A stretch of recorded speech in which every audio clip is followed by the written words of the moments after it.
నాను దేవుని యొక్క వాక్య భాగంలో నుంచి కొద్ది నిమిషాలు బల్లో చేయవేయబోతున్నాం కాబట్టి దేవుని యొక్క వాక్య భాగంలో నుంచి ఎఫెసీ రాసిన పత్రిక 4వ అధ్యాయం.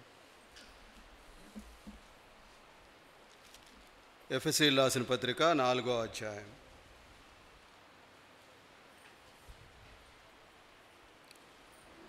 నాలుగో అధ్యాయం 24వ వచనాన్ని మనందరం కలిసి చదువుకుందాం. 175వ పేజీ ఎఫెసీ రాసిన పత్రిక 4వ అధ్యాయం 24వ వచనాన్ని. నీతియు యథార్థమైన భక్తియు గలవారై దేవుని పోలికగా సృష్టింపబడిన నవీన స్వభావమును ధరించుకొనవలెను. చిన్న ప్రార్థన చేసుకుందాం. మహాపరిశుద్ధమైన దేవా, నమ్మదగిన తండ్రి, ప్రభా, ఈ యొక్క ఉదయకాల సమయంలో ఈ యొక్క ప్రభుదినాన్ని తండ్రి మీ పాద సన్నిధికి రావటానికి మీరు మాకు చూపించిన ఈ ప్రేమను బట్టి మీకు ఎంతో వందనాలు. ఉదయకాల సమయంలో ప్రభా, నువ్వెంతో గొప్ప దేవుడవో మా గమనానికి తీసుకొచ్చిన లేఖన భాగాలను బట్టి మీకు ఎంతో వందనాలు తండ్రి. నువ్వు సర్వాధికారి అయినటువంటి దేవుడు అని, న్యాయవంతుడు అయినటువంటి దేవుడు అని, సత్యవంతుడు అయినటువంటి దేవుడు అని, ప్రభా పరిశుద్ధుడైనటువంటి దేవుడు అని ప్రభా మిమ్మల్ని మీరు కనపరుచుకున్న విధానాన్ని బట్టి మీకు ఎంతో వందనాలు. ప్రభా, నా స్థితిని మీరు జ్ఞాపకం చేసుకోవడానికి మీరు మాకు ఇచ్చిన సమయాన్ని బట్టి మీకు ఎంతో వందనాలు. అవును తండ్రి, ఈరోజు ఈ విధంగా ఉన్నానంటే తండ్రి కేవలం మీ యొక్క కృప, మీ యొక్క ప్రేమ. నిజంగా తండ్రి మా స్థితిని మమ్మల్ని మీరు జ్ఞాపకం చేస్తూ వచ్చారు ప్రభా. నా స్థితిని కూడా మీరు జ్ఞాపకం చేశారు, అందుబట్టి మీకు ఎంతో వందనాలయ్యా. నీ బిడ్డలతో కూడి నేను కూడా నిన్ను ఆరాధిస్తున్నాను, స్తుతిస్తున్నాను ప్రభా. తండ్రి, మరి నీ దాసుడైన నన్ను మీ సులువు చాటున మరుగుపరచండి. నా సొంత జ్ఞానం కాదు, సొంత ఆలోచనలు కాదు ప్రభా. మీ దివ్యమైనటువంటి పరలోకపు వర్తమానాన్ని మా అందరికీ మీరు దయచేయమని, తద్వారా ప్రభా మీ వాక్యాన్ని సంధింపబడి యోగ్యమైన రీతిగా ప్రభా నీ బల్లో చేయగలిగేటువంటి గొప్ప భాగ్యాన్ని మా అందరికీ దయచేయమని ప్రభు యేసుక్రీస్తు వారి యొక్క నామంలో అడుగుచున్నాను తండ్రి, ఆమేన్. ఈ మధ్యకాలంలో అమెరికా విషయాన్ని మనం జాగ్రత్తగా కనుక ఆలోచిస్తూ ఉన్నట్లయితే వరల్డ్లో రిచెస్ట్ కంట్రీగా అమెరికాని మనం చూస్తూ ఉంటాము. అంత మాత్రమే కాదు, ఆ రిచెస్ట్ కంట్రీలో రిచెస్ట్ స్టేట్స్ ఉన్నాయి. లాస్ ఏంజల్స్ ఒకటి, కాలిఫోర్నియా ఒకటి.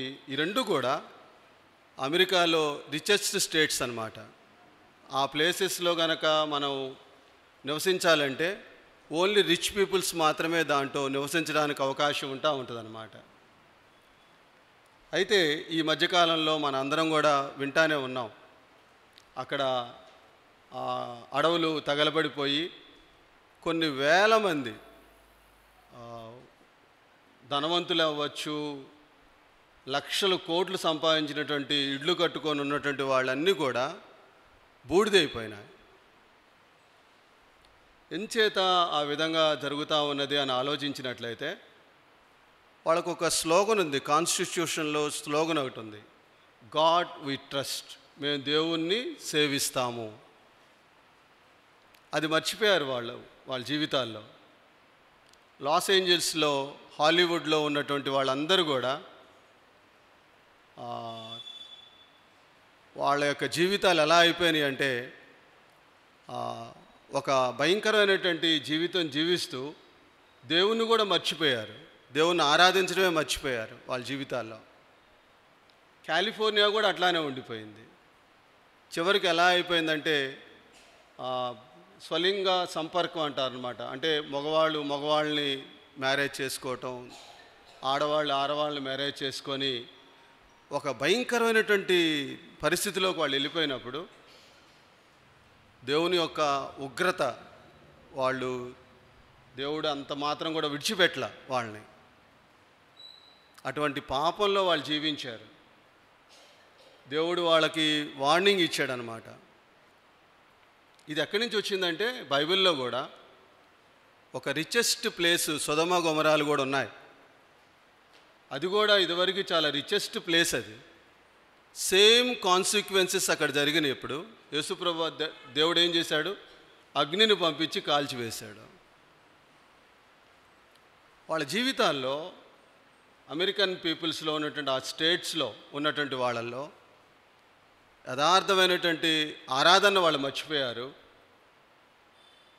నీతిని వాళ్ళు మర్చిపోయారు, భక్తిని వాళ్ళు మర్చిపోయారు.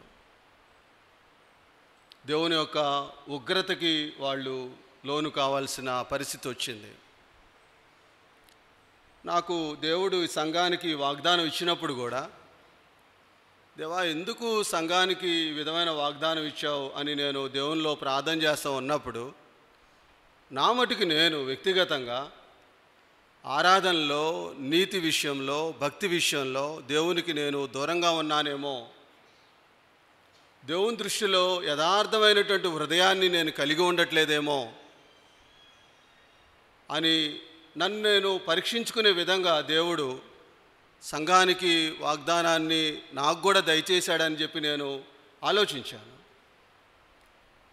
ఈ యొక్క వాక్యంలోకి వెళ్ళబోయే ముందలుగా మొదటి వాగ్దానం ఏమనుందంటే, యథార్థ హృదయము గల వారిని దేవుడు ఏమన్నాడు తెలుసా? బలపరచుటకై ఆయన లోకమందంతటా సంచారం చేస్తున్నాడు. ఎతుకుతున్నాడంట దేవుడు, ఎతుకుతున్నాడు. యథార్థ హృదయం గల వాళ్ళు ఎక్కడన్నా ఉన్నారా అని దేవుడు ఎతుకుతున్నాడంట. ఈ యథార్థమైనటువంటి హృదయము దేనికి కనెక్షన్ చేయబడి ఉందంటే, రెండో దాంట్లోకి వచ్చిన తర్వాత యథార్థమైనటువంటి ఆరాధన ఒకటి, రెండోది నీతి క్రియలు రెండు, మూడోది యథార్థమైనటువంటి భక్తి. ఆరాధన, నీతి, భక్తి, ఈ మూడు ఎవరికైతే కలిగి ఉంటారో వాళ్ళ హృదయం ఎలా ఉంటుంది తెలుసా? యథార్థమైనటువంటి హృదయం కలిగి ఉంటుంది. దైవ గ్రంథంలో కూడా అవి చూస్తాం మనం, ఇప్పుడు చూడబోతున్నాం అవన్నీ కూడా. ఈ మూడు ఎప్పుడైతే కలిగి ఉంటామో, యథార్థ హృదయం మన జీవితంలోకి వచ్చి దేవుడు ఏం చేస్తాడు తెలుసా? మనల్ని ఆయన బలపరుస్తాడంట. అందుకనే సంఘానికి దేవుడు, నా మట్టుకైతే నేను అనుకుంటా ఉంటాను, ఒక హెచ్చరిక ఇచ్చాడేమో దేవుడు. ఆరాధనలో మనలో మార్పు రావాలి, నీతి విషయంలో మార్పు రావాలి, దేవుని యొక్క భక్తి విషయంలో మనం నూతన స్వభావాన్ని ధరించాలని దేవుడు కూడా మనకు ఒక అవకాశాన్ని ఇచ్చాడేమో అని నేను భావిస్తూ ఉన్నా నేను. కాబట్టి ఈరోజు ఉదయకాల సమయంలో ఒక అద్భుతమైనటువంటి ఆరాధన వర్తమానాన్ని మనం విన్నాం. మనం యథార్థమైనటువంటి ఆరాధన ఎలా కలిగి ఉండాలనేటువంటిది దేవుడు చక్కగా నడిపిస్తూ వచ్చాడు. దానికి కనెక్షన్గా నేను 24వ వచనంలో, ఎఫెసీయులకు రాసిన పత్రిక 4వ అధ్యాయం 24వ వచనంలో ఆరాధనతో పాటు ఇంకా ఏముండాలని దేవుడు కోరుకుంటున్నాడంటే, నీతియు యథార్థమైన భక్తియు గలవారై. ఈ రెండు చాలా ప్రాముఖ్యమైనవి. విశ్వాస జీవితంలో నీతి క్రియలు జరిగిస్తూ అంతం వరకు కూడా నీతిని మనం కాపాడుకోవాలి. దేవుడు జ్ఞాపకం చేస్తూ ఉన్నాడు. ఇవి రెండు భాగాలు. నీతి విషయం మనం మొదలు నేర్చుకుంటాం, తర్వాత యథార్థమైనటువంటి భక్తి విషయంలో మనం నేర్చుకుంటాం.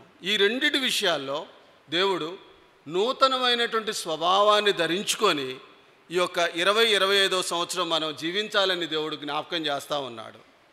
మొట్టమొదటిసారిగా దేవుడు ఏ విషయంలో మనల్ని నవీన స్వభావాన్ని ధరించుకోవాలి అని చెప్తూ ఉన్నాడంటే, నీతి విషయంలో నవీన స్వభావాన్ని ధరించుకోవాలి. చాలా విచిత్రంగా ఉంటుంది ఇది. విశ్వాసులు నీతి విషయంలో నవీన స్వభావాన్ని ధరించుకోవాలి. ఆల్రెడీ మనం ఎవరివి? నీతికి ఆపాదించబడ్డాం మనం. ఎలా వచ్చింది ఆ నీతి అంటే మనకు తెలుసు అదంతా కూడా. ఇదివరకు నీతిగా లేనప్పుడు మన జీవితాలు ఎలా ఉండేయంటే చూడండి ఒకసారి. రోమీయులకు రాసిన పత్రిక 6వ అధ్యాయం ఒకసారి చూద్దాం. చూడండి, నీతిగా మనం లేనప్పుడు మన యొక్క జీవితం యొక్క గమ్యం ఏంటో మనకు తెలియజేస్తూ ఉంది. రోమీయులకు రాసిన పత్రిక 6వ అధ్యాయం 20వ వచనాన్ని నేను చదువుతాను, జాగ్రత్తగా గమనించండి. మనం ఎలా వచ్చామనేటువంటిది ఒకసారి జ్ఞాపకం చేస్తూ ఉన్నా నేను. 6వ అధ్యాయం 20వ వచనం, మీరు పాపమునకు దాసులై ఉన్నప్పుడు, ఎవరికి దాసులుగా ఉన్నాం? పాపమునకు దాసులమై ఉన్నాం. ఎప్పుడు? రక్షణలోకి రాకముందల పాపమునకు దాసులై ఉన్నప్పుడు ఎలా ఉన్నామంట? అక్కడ నీతి విషయమై నిర్బంధము లేని వారమై ఉన్నాం. అప్పుడు మనలో ఎక్కడ కూడా నీతి లేదు. దేవుడు మనల్ని చూస్తున్నా కూడా అటువంటి నీతి మనలో కనబడలా. అయితే దానికి వచ్చేటువంటి కాన్సిక్వెన్సెస్ ఏంటి చూడండి అక్కడ ఒకసారి. అప్పటి క్రియల వలన మీకేమి ఫలము కలిగెను? ఒకవేళ అటువంటి దుర్నీతితో మనం గనక జీవిస్తూ ఉంటుంటే మనకేం ఫలం కలిగిద్ది? ఏం కలగదు. చివరికి ఏమంటున్నాడు? వాటిని గురించి మీరు ఇప్పుడు సిగ్గుపరుచున్నారు కాదా, వాటి అంతము మరణమే. దేవుడు రక్షణలోకి రాకముందల మన జీవితాలు ఎలా ఉన్నాయంటే, మనం మరణిస్తే నిత్య నరకాగ్నికి మనం లోనయ్యేవాళ్ళం. ఎందుకని లోనయ్యేవాళ్ళం? ఆ నీతి లేనప్పుడు, రక్షణ లేనప్పుడు మనం ఎలాంటి జీవితాన్ని జీవించామంటే, మన మనస్సు మీద పాప స్వభావం పరిపాలన ఉంది. అందుకని దేవుడు ఏమంటున్నాడు తెలుసా? నిర్బంధము లేని నీతి క్రియలు అక్కడ రాయబడి ఉంది. నిర్బంధము, పాపం విషయమై నిర్బంధము లేని వారై ఉన్నాం. అంటే మన మీద ఏముంది? మనసు మీద పాపము యొక్క స్వభావం మన మీద అధికారం చేసింది. అధికారం చేస్తే ఏం చేశాం? పాప స్వభావంతో పాపక్రియలు చేయడానికి ఆ పాప స్వభావం ఏం చేసిందంటే బలవంతం చేసింది. ఏ పాపం చేసినా కూడా కరెక్ట్ అనుకుంటా ఉన్నాం అన్నమాట. ఎప్పుడు? రక్షణలోకి రాకముందల. తద్వారా ఏమైపోయింది? పరలోకానికి వెళ్ళటానికి మనం అర్హులం కాదు. తద్వారా ఏమైపోయింది? మన అంతం ఏమైపోయింది? నిత్య నరకాగ్నికి మనం లోనవ్వాల్సిన పరిస్థితి వచ్చిందనమాట. అందుకనే దేవుడు అంటున్నాడు, మీరు ఇదివరకు ఎలా ఉన్నారంటే, దేవుని యొక్క వాక్యం తెలియజేస్తూ ఉంది, పాపమునకు దాసులై ఉన్నారు. పాపం మన మీద అధికారం చేసింది. ఎప్పుడైతే నువ్వు రక్షణలోకి వచ్చావో, ఎప్పుడైతే పాపక్షమాపణ జరిగిందో, ఏం జరిగింది తెలుసా? దేవుడు నిన్ను పాపాలన్నిటినీ కూడా క్షమించడమే కాకుండా దేవుని యొక్క నీతిని మనకు ఆపాదింపజేశాడు. ఎప్పుడు? విశ్వాసం ద్వారా ప్రభువుని నీ సొంత రక్షకునిగా ఎప్పుడైతే అంగీకరించావో ఆ క్షణమే దేవుడు ఏం చేశాడు తెలుసా? నువ్వు చిన్నప్పుడు తల్లి గర్భంలో నువ్వు బయటకు వచ్చినప్పటి దగ్గర నుంచి రక్షణలోకి వచ్చిన దినం వరకు చేసినటువంటి పాపాలన్నింటినీ కూడా ఆ దేవుడు ఏం చేశాడంటే పాపాలన్నిటిని క్షమించాడు. ఆయన నీతిని, ఆయన పరిశుద్ధతను నీకు ఆపాదించాడు. ఈ రెండు రక్షణలోకి వచ్చినటువంటి ప్రతి వ్యక్తిలో జరిగినటువంటి కార్యం ఏది? మీకు ఇంకా అర్థం అవడానికి ప్రయత్నం చేస్తాను నేను, ఈ నీతి ఎలా వచ్చింది అనేటువంటిది. ఒక చిన్నపిల్లాడు స్లేట్ కనుక ఉందనుకోండి, ఒక పలక ఉందనుకోండి. ఆ పలక ఎలా ఉంటుంది? బ్లాక్గా ఉంటుంది అనమాట ఆ పలక. ఆ పలక మీద ఏమన్నా రాశారనుకోండి, ఏం కనబడిద్ది? ఏది రాశాడో అది కనబడిద్ది మనకు. అది ఒక తడి క్లాత్ తోటి దాని మొత్తాన్ని తుడిచేసేసామనుకోండి, ఏమి రాశాడో అది అసలు కనబడదు ఇక మనకి.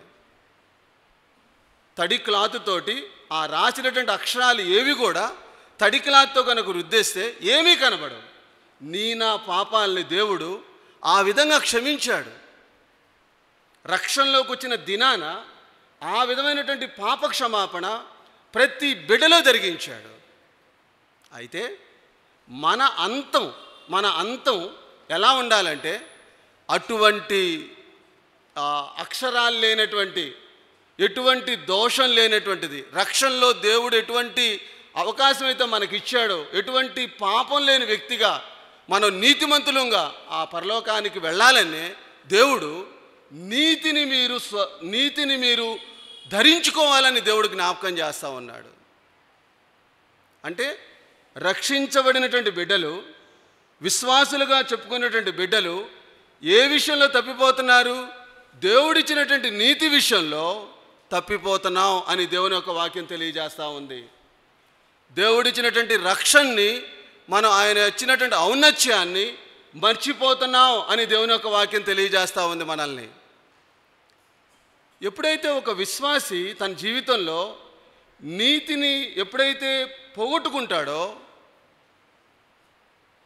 అంత మాత్రమే కాదు,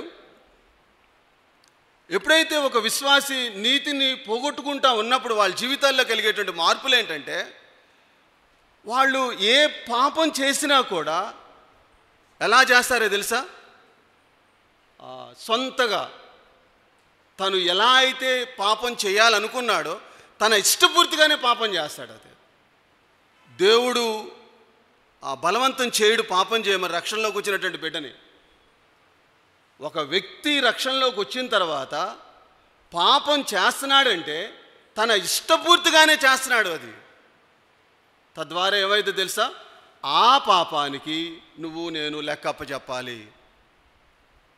ఎందుకనంటే స్వతంత్రంగా మన జీవితాలని నిర్ణయించుకునేటువంటి శక్తి రక్షణ ద్వారా దేవుడు ఇస్తాడు మనకి. ఆ నీతి ద్వారా ఇస్తాడు మనకి. దేవుడు నీతి క్రియలు చేయటానికి కానీ పాపం చేయటానికి కానీ ఎటువంటి బలవంతం కూడా చేయడు. దేవుడు రక్షణలోకి వచ్చిన తర్వాత పాపం నీ మీద అధికారం కూడా చేయదు. అప్పుడు రక్షణలోకి వచ్చిన తర్వాత ఒకవేళ రక్షణలోకి వచ్చి విశ్వాస జీవితాన్ని జీవిస్తూ ఇంకా పాపం చేస్తున్నామంటే అది మన ఇష్టపూర్తిగా మనం చేస్తున్నట్టే ఆ పాపం. అందుకనే దేవుడు నీతి క్రియల విషయంలో, నీతి విషయంలో చాలా జాగ్రత్తగా ఉండండి అని దేవుని యొక్క వాక్యం తెలియజేస్తూ ఉంది. అందుకనే వారం వారం మన జీవితాన్ని పరిశీలించుకోవడానికి ఆయన యొక్క బలచెంతకు వస్తూ ఉంటాం మనం. ఎందుచేత తెలుసా? ప్రభా, నా జీవితాన్ని జ్ఞాపకం చేసుకోయా. దేవుడు ఎప్పుడు కూడా నువ్వు నీతి క్రియలు చేసే విషయంలో కానీ పాపం చేసే విషయంలో కానీ ఎక్కడ బలవంతం చేయడు. మనం ఇంకా అదే విధంగా పాపం చేస్తున్నామంటే, ఆ దుర్నీతిలో మనం జీవిస్తున్నామంటే విశ్వాసమై ఉండి మన ఇష్టపూర్తిగా మనం చేస్తున్నట్టు అది మనం జ్ఞాపకం చేసుకోవాలి. అందుకని దేవుని ఒక వాక్య భాగంలో చూడండి, రోమీయులకు రాసిన పత్రిక 6వ అధ్యాయం 23వ వచనం చూడండి ఒకసారి. 22వ వచనం, రోమీయులకు రాసిన పత్రిక 6వ అధ్యాయం 22వ వచనం చూడండి. అయినను ఇప్పుడు పాపము నుండి విమోచింపబడి దేవునికి దాసులైనందున పరిశుద్ధత కలుగుటయే మీకు ఫలము, దాని అంతము ఏమైంది? నిత్య జీవం. అంటే ఎలా జీవించాలని దేవుడు కోరుకుంటున్నాడు? మిమ్మల్ని పాపం నుంచి నేను విమోచించాను, మీరు ఎలా ఉండాలంటే పరిశుద్ధత కలిగి మనం జీవించాలి, నీతి క్రియలు జరిగిస్తూ మనం జీవించాలి. చివరికి మన యొక్క అంతం ఏంటంటే నిత్య జీవాన్ని మనం చూడగలుగుతాం మనం. అందుకనే దేవుడు యథార్థ హృదయంలో ఒక మెయిన్ పార్ట్ ఏంటంటే నీతి విషయంలో మన నీతిని కాపాడుకుంటూ నూతన స్వభావాన్ని మనం ధరించాలని దేవుడు మనకు జ్ఞాపకం చేస్తూ ఉన్నాడు. అయితే మన జీవితాలు ఎలా ఉన్నాయంటే చివరికి ఆ పాపంలో ఉంటూ ఆ పాపాన్ని జీవిస్తూ ఎలా జీవిస్తున్నామంటే, రోమీయులకు రాసిన పత్రిక 2వ అధ్యాయం చూడండి ఒకసారి. రోమీయులకు రాసిన పత్రిక 2వ అధ్యాయం 13వ వచనం చూడండి ఒకసారి. 13వ వచనం, ధర్మశాస్త్రం వినువారు దేవుని దృష్టికి నీతిమంతులు కారు గాని ధర్మశాస్త్రం అనుసరించి ప్రవర్తించువారే నీతిమంతులుగా ఎంచబడతారు. అంటే వాక్యాన్ని విని దేవుని దృష్టికి నీతిమంతులు కారు. దేవుని యొక్క వాక్యం తెలియజేస్తూ ఉంది. నేను వాక్యాన్ని వింటున్నాలే, శ్రద్ధగా వింటున్నాలే అని అనుకుంటే నువ్వు నీతిమంతుడు కావు. దేని బట్టి మనం నీతిమంతులు అవుతాం? అక్కడ రాయబడింది. ఏమని రాయబడింది చూడండి దేవుని యొక్క వాక్య భాగంలో. ఒకసారి నేను చదువుతాను, జాగ్రత్తగా గమనించండి. 2వ అధ్యాయం 13వ వచనంలో, ధర్మశాస్త్రం అంటే వాక్యం వినువారు దేవుని దృష్టికి నీతిమంతులు కారు కానీ వాక్యము అనుసరించి ప్రవర్తించువారే నీతిమంతులుగా ఎంచబడతారు. అందుకనే దేవుడు 2025వ సంవత్సరంలోకి వచ్చిన తర్వాత నువ్వేదో వాక్యాన్ని శ్రద్ధగా వింటున్నాము, వాక్యం నేను వింటున్నాను అనేది కాదు. ఆ వాక్యాన్ని మన హృదయంలోనికి పంపించేసేసి ఆ వాక్యానుసారమైనటువంటి ప్రవర్తన, ఆ నీతి క్రియలు మన జీవితంలోంచి బయటికి రావాలి. దేవుడు అది కోరుకుంటుంది.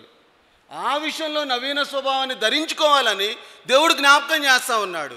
ఎప్పుడైతే ఆ నీతిని నువ్వు ధరించుకుంటావో ఆ యథార్థ హృదయం గలవాడిని దేవుడు ఏం చేస్తాడు తెలుసా? బలపరుస్తూ ఉంటాడు నీ జీవితాన్ని. ఆ నీతి లేకోకోకుండా, ఆ వాక్యానుసారమైనటువంటి జీవితం మనలో లేకోకోకోకుండా నేను యథార్థంగా ఉన్నానని అంటాం, అబద్ధం. అది మన జీవితాల్లో దేవుడు జ్ఞాపకం చేస్తూ ఉన్నాడు మనల్ని. ఎందుకు మనం ఆ నీతి కోసం మనం జీవించాలి? ఎందుకని మనం ఆ నీతిలో మనం ఈ యొక్క జీవితాన్ని కొనసాగాలంటే దేవుని యొక్క వాక్య భాగంలో చూడండి, మత్తయి సువార్త 13వ అధ్యాయం. ఆ నీతిని మనం ఎందుకు కాపాడుకోవాలంటే చూడండి దేవుని యొక్క వాక్య భాగంలో మత్తయి సువార్త 13వ అధ్యాయం. మత్తయి సువార్త 13వ అధ్యాయం 43వ వచనం చూడండి ఒకసారి. మత్తయి సువార్త 13వ అధ్యాయం 43వ వచనం నేను చదువుతున్నా చూడండి ఒకసారి. అప్పుడు నీతిమంతులు తమ తండ్రి రాజ్యములో ఏమవుతారు? సూర్యుని వలె తేజరిల్లుతారు. డెసిషన్ మన చేతిలో ఉంది.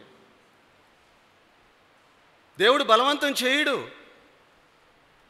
నువ్వు నీతి క్రియలు చేసినా పాపక్రియలు చేసినా దేవుడు నిన్ను రాసుకుంటాడు అంతే. ఆయన ఒకవేళ మనం గనక నీతితో మనం జీవిస్తే, నీతి క్రియలు కలిగి మనం ఈ లోకంలో గనక జీవిస్తే దేవుని కోసం, దేవుడు ఇచ్చేటువంటి ఆ నిత్య జీవంలో ఆయన ఇచ్చేటువంటి గొప్ప అద్భుతమైనటువంటి ఆశీర్వాదం ఏంటంటే తండ్రి రాజ్యంలో సూర్యుని వలె తేజరిల్లుతాం. తండ్రి రాజ్యంలో సూర్యుని వలె తేజరిల్లేటువంటి గొప్ప భాగ్యాన్ని ఆ దేవుడు నీకు నాకు దయచేస్తాడు. అందుకనే దేవుడు అంటున్నాడు, నీతి విషయంలో మనం నూతన స్వభావాన్ని మనం ధరించుకోవాలి. 2025 సంవత్సరంలో నీతిని మనం కాపాడుకుంటూ నీతి క్రియలు చేస్తూ దేవుని కోసం మనం ఒక సూర్యుని వల్లే తేజరిల్లేటువంటి బిడ్డలంగా ఈ లోకంలో జీవిస్తూ పరలోకంలో కూడా అటువంటి జీవితాన్ని జీవించాలని దేవుడు నిన్ను రక్షించుకున్నాడు. ఒక విశ్వాసిగా దేవుడు మనల్ని నిలబెట్టాడు. ఒక విశ్వాసిగా ఒక సంఘాన్ని ఇచ్చాడు దేవుడు మనకి. అలాంటి వారి కోసం అంట, అలాంటి భయంతో జీవిస్తున్న వారి కోసం అంట దేవుడు వెతుకుతున్నాడంట. దేవుడు వాళ్ళని నేను బలపరుస్తా, నేను ఆ జీలుంటే చాలు, అలా నాకు ఒక కోఆపరేషన్ చేస్తే చాలు, వాళ్ళని నేనేం చేస్తానన్నాడు దేవుడు, బలపరుస్తా వాళ్ళని నేను అంటున్నాడు. కాబట్టి మన జీవితాలను మనం జ్ఞాపకం చేసుకుందాం. నీతి విషయంలో నవీన స్వభావాన్ని ధరించుకోవాలని దేవుడు మనకి జ్ఞాపకం చేస్తూ ఉన్నాడు. వాక్యం వినేవారంగా ఉండటమే కాదు, నేను మందిరానికి వస్తున్నాలే, వాక్యం వింటున్నాలే, మందిరాన్ని నేను రెగ్యులర్గా వస్తున్నాలే అని అనుకోవటం కాదు. దేవుడు ఏమన్నాడంటే ఆ వాక్యానుసారంగా నువ్వు రియాక్ట్ అయినప్పుడే, ప్రవర్తించినప్పుడే ఆ పరలోకం యొక్క ఆశీర్వాదాన్ని నువ్వు నేను అనుభవించగలుగుతాం.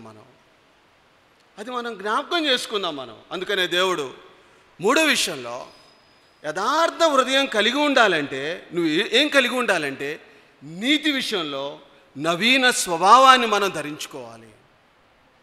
ఆ స్వభావం మనలో ధరించుకోకుండా నేను యథార్థ హృదయం నేను కలిగి ఉన్నాను అని అంటాం అబద్ధం అన్నమాట. రెండో విషయంలోకి వెళ్దాం. ఇప్పటివరకు కూడా నీతి విషయాన్ని మనం చూచాం. రెండో భాగంలోకి వచ్చిన తర్వాత చూడండి దేవుని యొక్క వాక్య భాగంలో రెండోది ఏమంటున్నాడంటే దేవుడు ఎఫెసీయులకు రాసిన పత్రిక 4వ అధ్యాయం 24వ వచనంలో రెండో భాగంలో దేవుడు ఏమంటున్నాడంటే నీతియు, రెండోది యథార్థమైన భక్తి. అసలు ఆ మాటల గురించి ఆలోచిస్తూ ఉంటుంటే దేవుడు ఇందాక ఒక మాటను మనం చూచాం. వాక్యం వినేవారుగా ఉండటమే కాకుండా వాక్యానుసారంగా ప్రవర్తించినప్పుడే ఏ భక్తి వచ్చింది వాళ్ళ జీవితాల్లోకి? యథార్థమైనటువంటి భక్తి వచ్చింది. అంటే ఇక్కడ దేవుడు యథార్థ భక్తి కలవారై అన్నాడంటే అర్థం ఏంటి? యథార్థత లేనటువంటి భక్తి కలిగిన వాళ్ళు ఉన్నారు అని దేవుడు జ్ఞాపకం చేస్తున్నాడు. పైకి భక్తి గలవారమే ఉన్నామే కానీ ఏం లేదు మనలో, యథార్థమైనటువంటి భక్తి మనలో లేదు. అది ఎంత అసలు ఒక్కసారి ఈ వాక్యాన్ని చదువుతూ ఉన్నప్పుడు ప్రభా నిజంగా ఈ మాటను ఎందుకు నువ్వు మా బైబిల్ గ్రంథంలో మాట్లాడుతున్నావు అని ఆలోచిస్తూ ఉన్నప్పుడు పైకి భక్తి గలవారంగా కనబడుతున్నామే కానీ యథార్థమైనటువంటి భక్తి మనలో లేదు. దేవుడు మనకి హెచ్చరిస్తున్నాడు, దేవుడు మనతో మాట్లాడుతున్నాడు. ఈ యథార్థమైనటువంటి భక్తి లేనటువంటి వారు ఎలా ఉంటారు, వీళ్ళ జీవితాలు ఎలా ఉంటాయి? 3 భాగాలు నేను దీంట్లో విషయాలు మీతో మాట్లాడాలని ఆశపడతా ఉన్నా. నేను యథార్థత లేని భక్తి గలవారు ఎలా ఉంటారు, రెండోది యథార్థంగా ఉన్నటువంటి భక్తి గలవారు ఎలా ఉంటారు, మూడోది ఆ యథార్థ భక్తిని కోల్పోయినప్పుడు వాళ్ళ జీవితాలు అల్టిమేట్గా ఎక్కడికి వెళ్ళిపోతాయి. ఈ 3 విషయాలు మీతో మాట్లాడాలని చెప్పి నేను ఆశపడతా ఉన్నా. నేను యథార్థత లేనట్టి భక్తి గలవారు ఎలా ఉంటారంటే చూడండి, దేవుని ఒక వాక్య భాగంలో తిమోతి రాసిన 2వ పత్రిక, తిమోతి రాసిన 2వ పత్రిక, అపోస్తలుడైన పౌలు తిమోతి రాసిన 2వ పత్రిక 3వ అధ్యాయం 5వ వచనం చూడండి ఒకసారి. 5వ వచనాన్ని నేను చదువుతున్నా చూడండి, 195వ పేజీ, తిమోతి రాసిన 2వ పత్రిక 3వ అధ్యాయం 5వ వచనం. పైకి భక్తి గలవారై ఉండి దాని శక్తిని ఆశ్రయించిన వారినై ఉందురు, ఇట్టి వారికి విముఖుడవై ఉండుము. తిమోతికి అపోస్తలుడైన పౌలు ఎంత అద్భుతంగా రాస్తున్నాడు చూడండి. బాబు, విశ్వాస జీవితంలో యథార్థత లేనటువంటి భక్తి ఎలా ఉంటుందంటే, వాళ్ళ జీవితాలు ఎలా ఉంటాయంటే, నీ విశ్వాస జీవితాన్ని ఎలా కొనసాగించాలంటే దేవుడు చెప్తూ ఉన్నాడు. ఎలా చెప్తూ ఉన్నాడంటే, పైకి భక్తి గలవారుగా ఉంటారు వాళ్ళు, అంతే.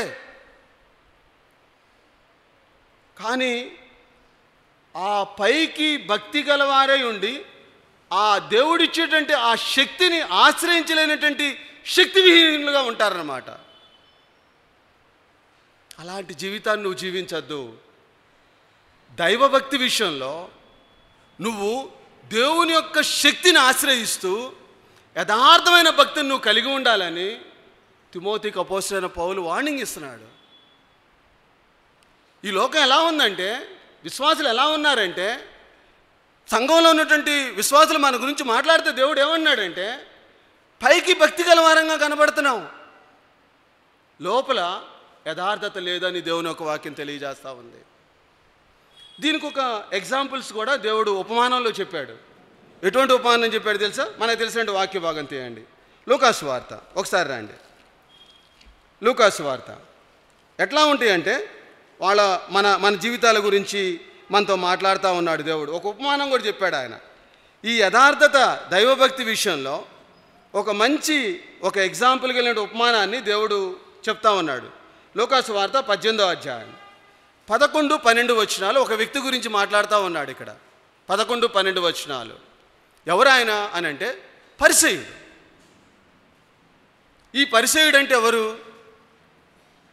ధర్మశాస్త్రం, దేవుని యొక్క వాక్యం తెలిసినటువంటి వ్యక్తిన, అపార పాండిత్యం కలిగినటువంటి వ్యక్తిన, నలుగురిలో ఈయనంత భక్తిపరుడు లేడని తను తాను కనపరుచుకునేటువంటి వ్యక్తిన, నా అంత భక్తిపరుడు ఎవరు లేరని చెప్పేసి తన్ను తాను కనపరుచుకుంటూ నేనే భక్తి కలవాడిని అనుకునేటువంటి వ్యక్తి కలిగినటువంటి వ్యక్తి ఇతను.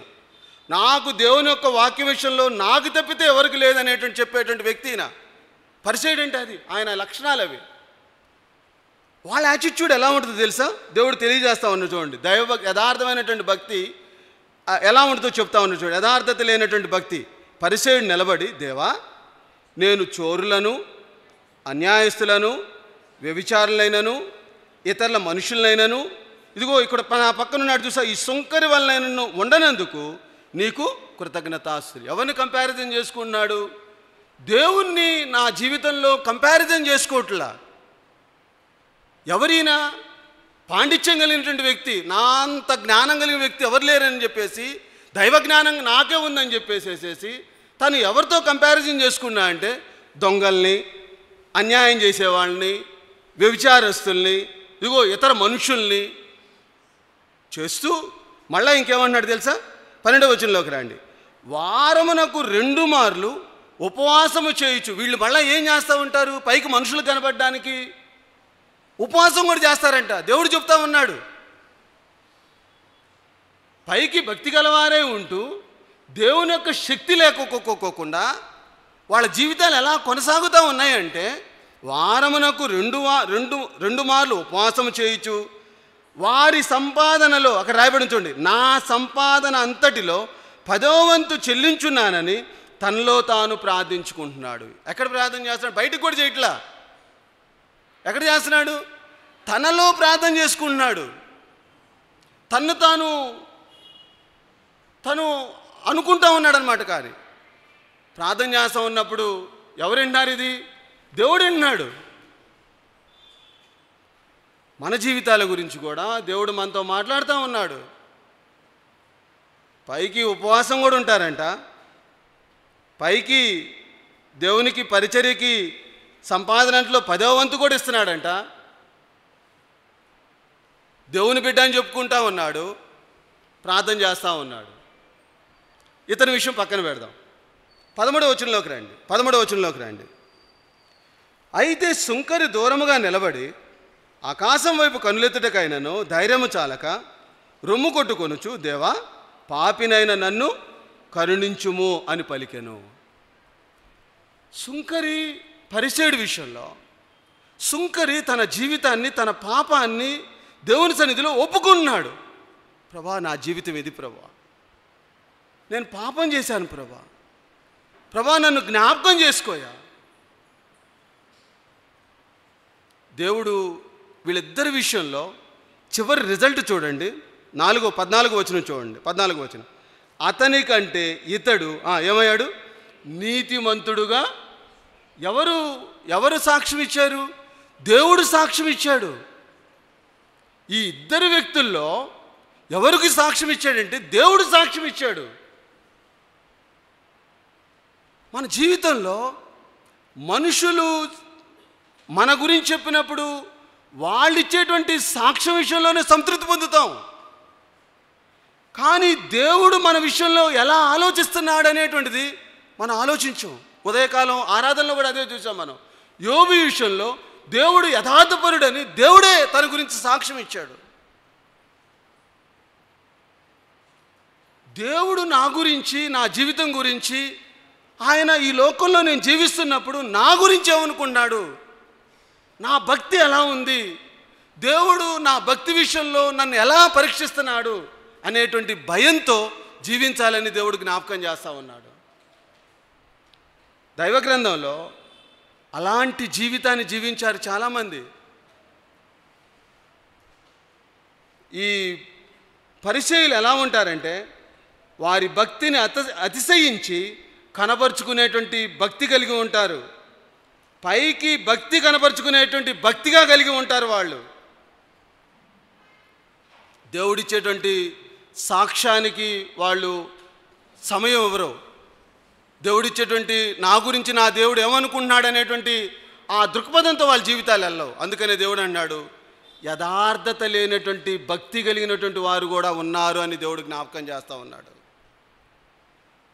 మన భక్తి విషయంలో దేవుడు సాక్ష్యం ఇవ్వగలగాలి.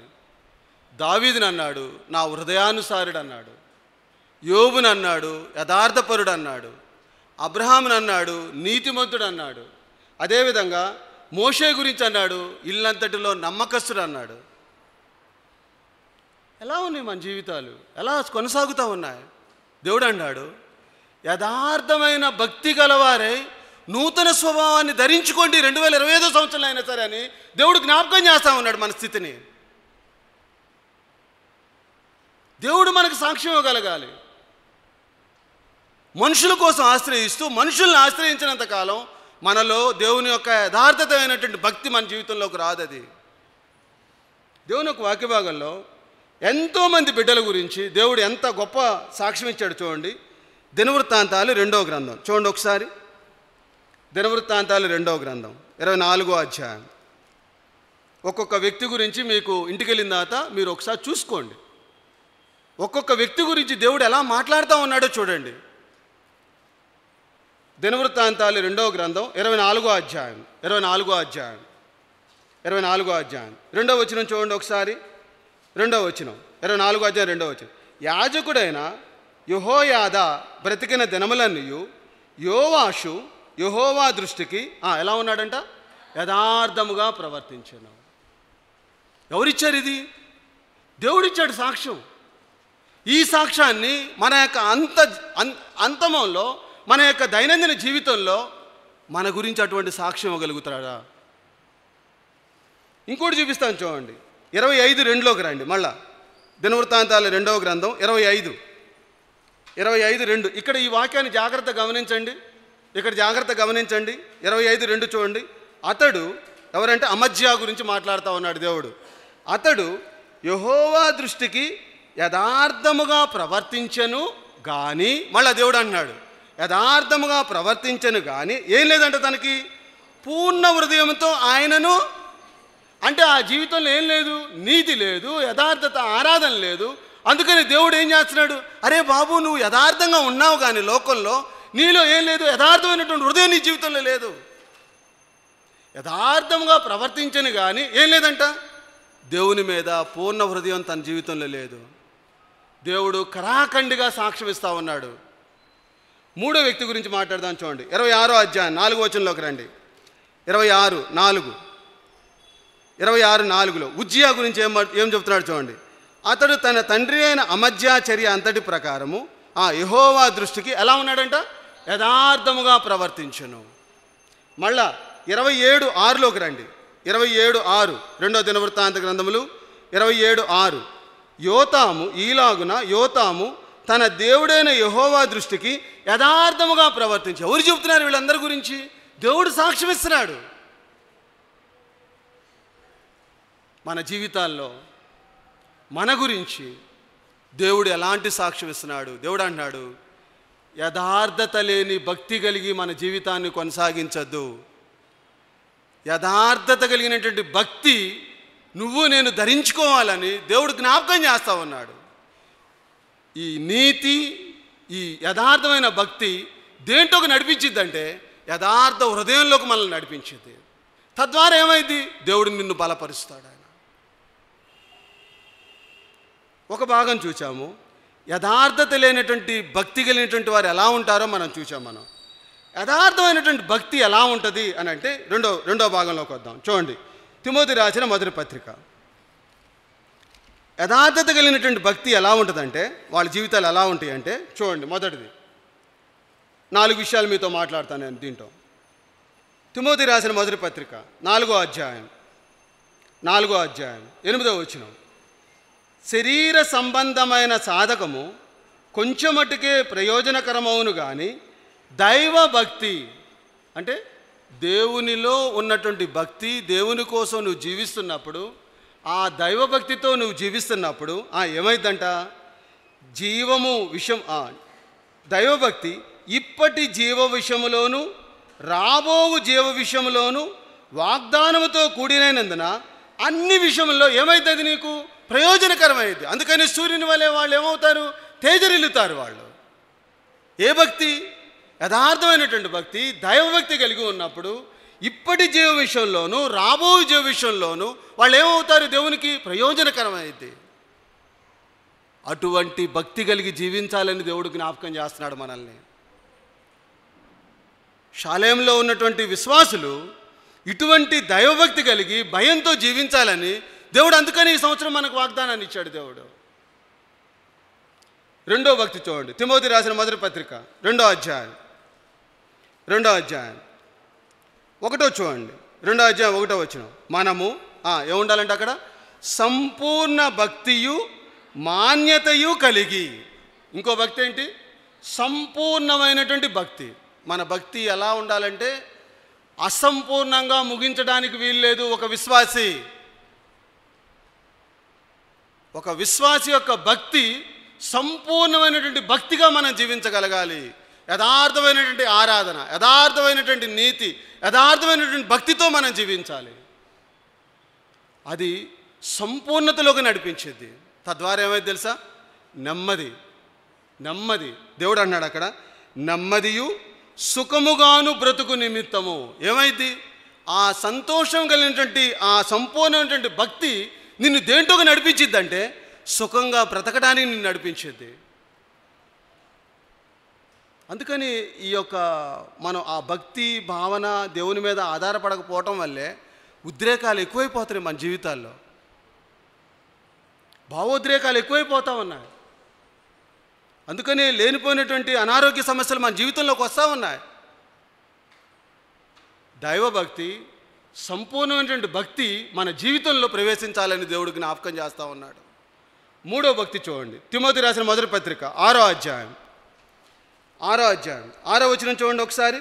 6వ అధ్యాయం 6వ వచనం. సంతుష్టి సహితమైన దైవభక్తి గొప్ప లాభసాధకమై ఉన్నది. రెండోది ఏంటి? ఏ భక్తి అది? సంతుష్టి సహితమైన భక్తి. అంటే అర్థం ఏంటి తెలుసా? సంతృప్తి కలిగినటువంటి భక్తి. సంతృప్తి కలిగినటువంటి భక్తి. కొంచెంలో నమ్మకంగా ఉంటాం. ప్రార్థనా జీవితం, విశ్వాస జీవితం, నీతి విషయం. ఉదయకాలం లేచి సాయంత్రం పడుకునే వాటికి, ప్రభా నా భక్తి విషయంలో నేను సంతోషంగా ఉన్నాను ప్రభా.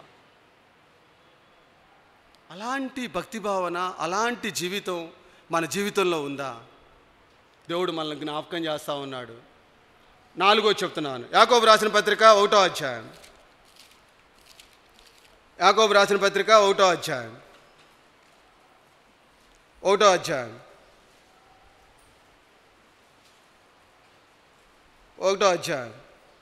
27వ వచనం చూడండి ఒకసారి. 1వ అధ్యాయం 27వ వచనం.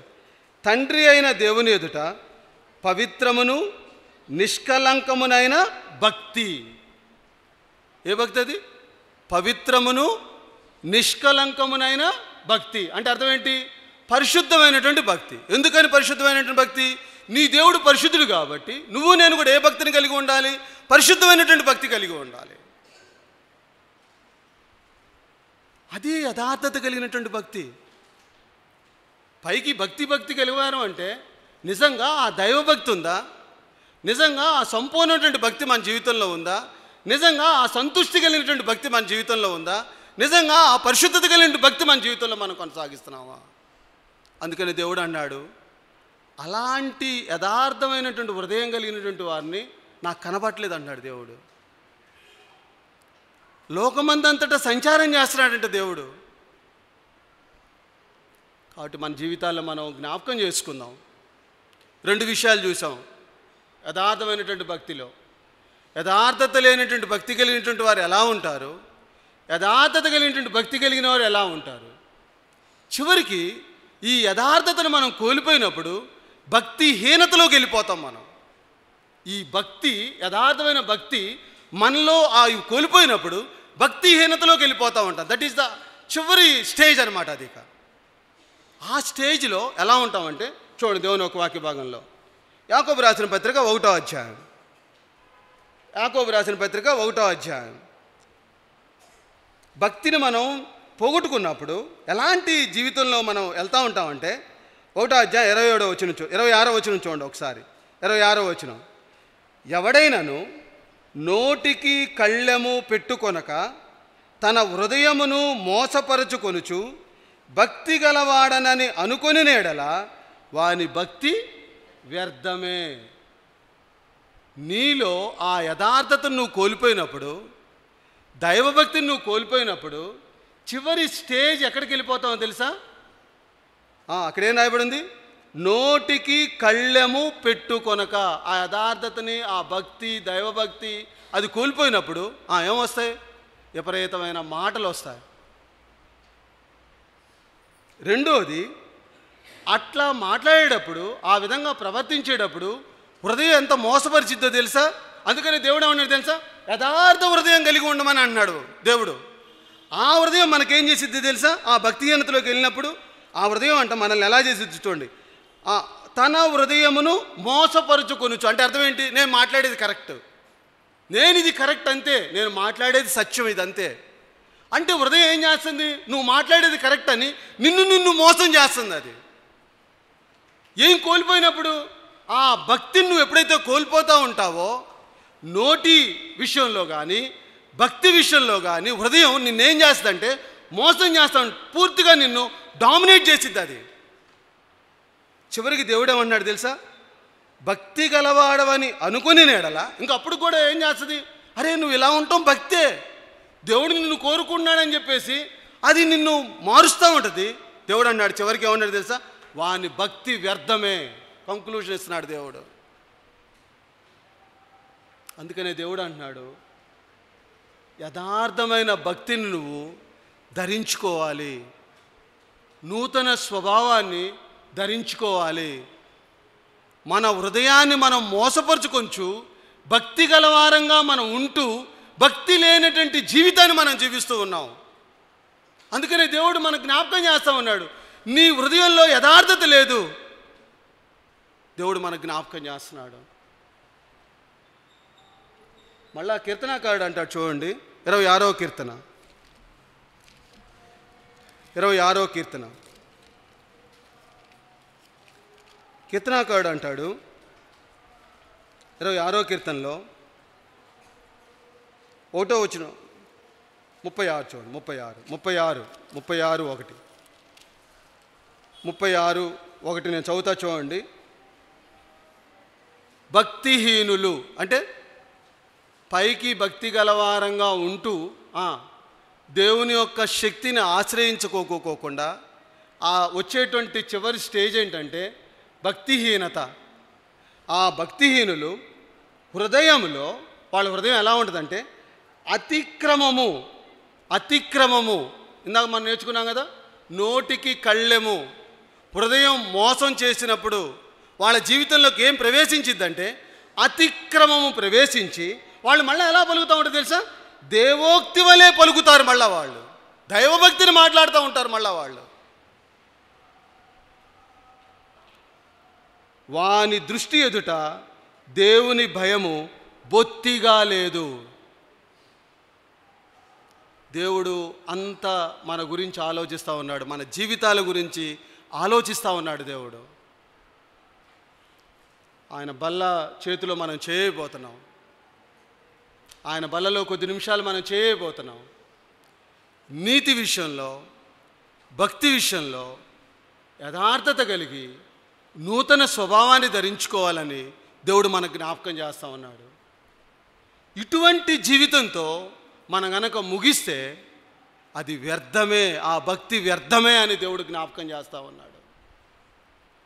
ఎప్పుడైతే ఈ నీతి, ఈ యథార్థమైన భక్తి, యథార్థమైన ఆరాధన ఎప్పుడైతే మన జీవితంలోకి వస్తూ ఉంటుందో మన హృదయంలో కూడా మార్పు వస్తుంది. అందుకనే ఇందాక మనం ఒక వ్యక్తి గురించి చూసాం.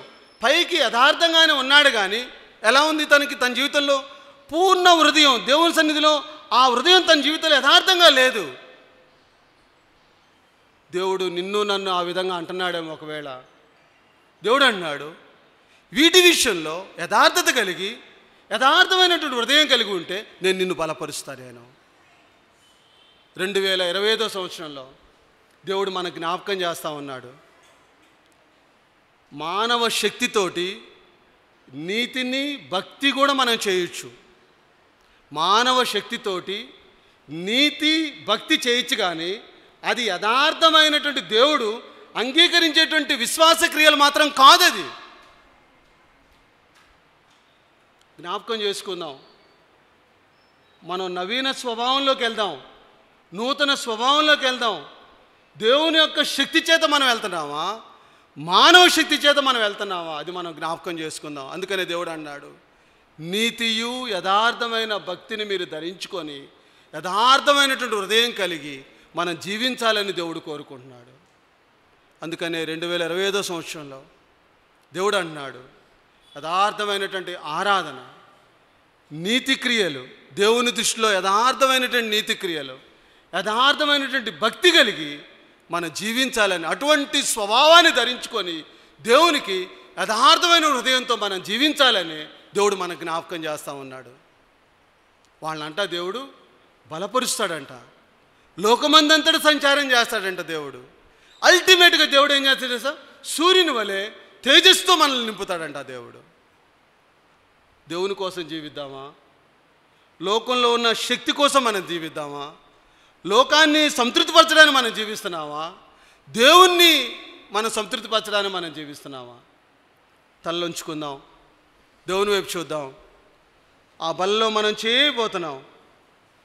ఆ ప్రేమామయుడు మనల్ని ఆయన కాఠిన్యతలోకి, ఆ కఠినమైనటువంటి దానిలోకి తీసుకెళ్లాలని దేవుడు ఆశపడట్లా. మనం మారాలి, మన జీవితాలు మారాలి. దేవుడు ఎందుకని ఈ మాటలు మనకి ఇస్తున్నాడంటే, ఈ కొద్ది భక్తి జీవితం, దేవుని కోసం బ్రతకాలని దేవుడు మనకు జ్ఞాపకం చేస్తూ ఉన్నాడు. తల్లొంచుకుందాం, కొద్ది నిమిషాలు మౌనంగా దేవుని వైపు చూద్దాం. నీతి విషయంలో, యథార్థమైనటువంటి భక్తి విషయంలో ఎలా జీవిస్తున్నాం మన జీవితాలు? దేవుడు అన్నాడు, ఈ విషయాల్లో మనం తప్పిపోయామని దేవుడు జ్ఞాపకం చేస్తూ ఉన్నాడు. మన జీవితాలు మార్పు రావాలని దేవుడు జ్ఞాపకం చేస్తూ ఉన్నాడు. నవీన స్వభావాన్ని ధరించుకోవాలని దేవుడు జ్ఞాపకం చేస్తూ ఉన్నాడు. ఎక్కడైనా తప్పిపోతే ఆ ప్రేమామయుడు నిన్ను పిలుస్తూ ఉన్నాడు, నిన్ను నన్ను. ఆ బలలో చేయబోతున్నావు. అందుకోసమే ఆ దేవుడు ఆ కల్వరి శిలువలో గొప్ప త్యాగం చేశాడు. ఆ గొప్ప దేవుడు శరీరం గాయపడింది, ఆయనకి గొర్రె వలె తల ఉంచుకున్నాడు. ఎందుచేతనే తెలుసా? పరలోక రాజ్యంలో నువ్వు సూర్యుని వలె తేజస్తో ఉండాలని. నీతి విషయంలో, భక్తి విషయంలో ఆ యథార్థతను మనం కోల్పోయామా? కోల్పోయి పైకి విశ్వాసలాగానే మనం జీవిస్తున్నామా? మార్చుకుందాం. ఆ బల్లో చేయి వేసేటప్పుడు ఆ ప్రేమామయుడు ప్రేమతో పిలుస్తూ ఉన్నాడు నిన్ను. పశ్చాత్తాప హృదయంతో, కన్నీటితో ఆయన సన్నిధిలో ఆ బల్లో చేయివేయి. ప్రభా, ఈ 2025 సంవత్సరంలో ప్రభా, నీ నీతి విషయంలో నేను జీవిస్తాను ప్రభా. యథార్థమైనటువంటి భక్తి కలిగి నవీన స్వభావాన్ని ధరించుకొని యథార్థ హృదయంతో నేను జీవిస్తాను ప్రభా అని ఓ తీర్మానం తీసుకొని ఆ బల్లో యోగ్యమైన రీతిగా చేయివేయాలని చెప్పేసి మిమ్మల్ని కోరుతా ఉన్నా నేను.